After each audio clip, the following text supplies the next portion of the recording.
The United States is offering a reward of up to $1 million for information about one of Osama Bin Laden's sons. Hamza Bin Laden is suspected of following in the footsteps of the late al-Qaeda leader, emerging as the head of an Islamist militant group. Saudi Arabia has also taken action against Hamza Bin Laden, stripping him of his citizenship. From Washington, here's Chris Buckler. The United States has published a wanted poster for Hamza Bin Laden, and they believe this is the new face of al-Qaeda. The group has been responsible for many killings and bombings, but none were more devastating than this. On September the 11th, 2001, its members flew planes into the Twin Towers of New York's World Trade Center, one of a series of murderous attacks on America, apparently masterminded by Osama Bin Laden. Almost 2 decades on, the US has new concerns about al-Qaeda and its late leader's son. Hamza has released audio and video messages on the internet calling on his followers to launch attacks against the United States and its Western allies. And he has threatened to attack against the United States in revenge for the May 2011 killing of his father. After a 10-year search, Osama Bin Laden was found at a safe house in Pakistan and killed in an operation ordered by the then President Barack Obama. After a firefight, they killed Osama bin Laden and took custody of his body.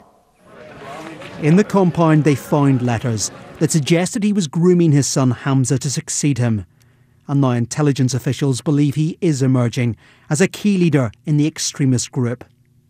Today's al-Qaeda is not stagnant. It's rebuilding, and it continues to threaten the United States and our allies.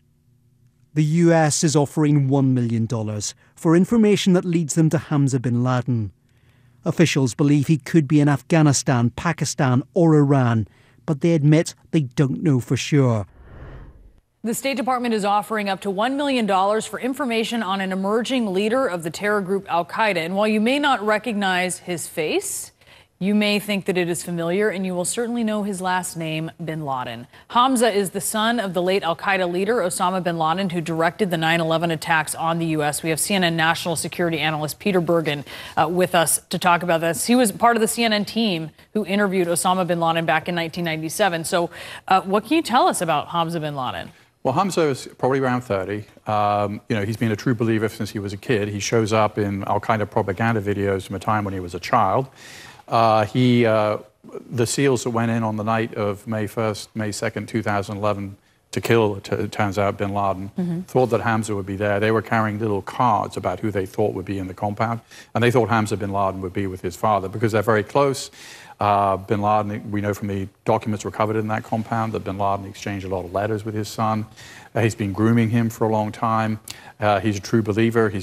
Some of Bin Laden's other sons have left the group or got away or just sort of eschewed their father, but Hamza's certainly not that. And I think the fact that the State Department is putting $1 million on his head is indicative of the fact that they see him as a leader. And the guy who leads al-Qaeda right now is, Ayman al-Zawahiri. He's in his late 60s. He's not a particularly charismatic guy. Certainly doesn't appeal to younger people. Hamza certainly seems to be that person. Does that mean, so how do you read that as his role and what it means for al-Qaeda regrouping? Well, I think that, if Ayman al-Zawahiri dies in a drone strike tomorrow, the leader of al-Qaeda, or if he dies just naturally, Hamza would be a very natural person for them to make either the leader or a leader of the group. Right now he's got this famous last name. It's in a part of the world, by the way, of course, where hereditary, just think about so many of the countries in that region are led by essentially family members who share the same name as the previous leader.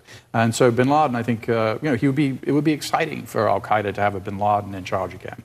And because what are they? They're up against ISIS here. They're fighting for the turf. They're fighting, for sort of brand and all that. But ISIS is, as you know, Brianna, is certainly geographically on its last legs.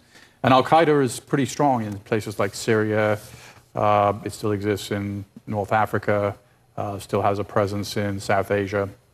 And so right now CNN's reporting that the U.S.-backed Syrian Democratic Forces have begun a ground operation to clear the last ISIS enclave in eastern Syria. You mentioned, yes, ISIS is losing territory, but will they ever truly be defeated? I don't think they'll be completely defeated. I mean, the fact that they're losing all this territory is very bad for them. You know, they used to control territory the size of the United Kingdom, population the size of Switzerland. And that's why 1,500 people a month came from around the Muslim world to join them, because they really had this caliphate. That is gone. So I think their main claim to kind of excitement and recruitment has gone away, but their ideology hasn't, and the basic factors that produce them, extreme sectarianism in the Middle East, failing states, failing economies, that continues. So there will be a son of ISIS, a grandson of ISIS, and particularly if we just sort of like leave, as at one point we were going to leave Syria, now we're not. You know, we're talking about leaving Afghanistan. Let's see what happens there. But we've run the tape before. We left Iraq at the end of 2011, kind of helped create a vacuum. Into that came ISIS. So leaving is, you know, it's great to leave, but you know there are costs associated with it. The grandson of ISIS. It really, I mean, but it really illustrates what the U.S. is up against here with this challenge. Yeah, it's not going away soon. Peter Bergen, thank you so much. First on CNN.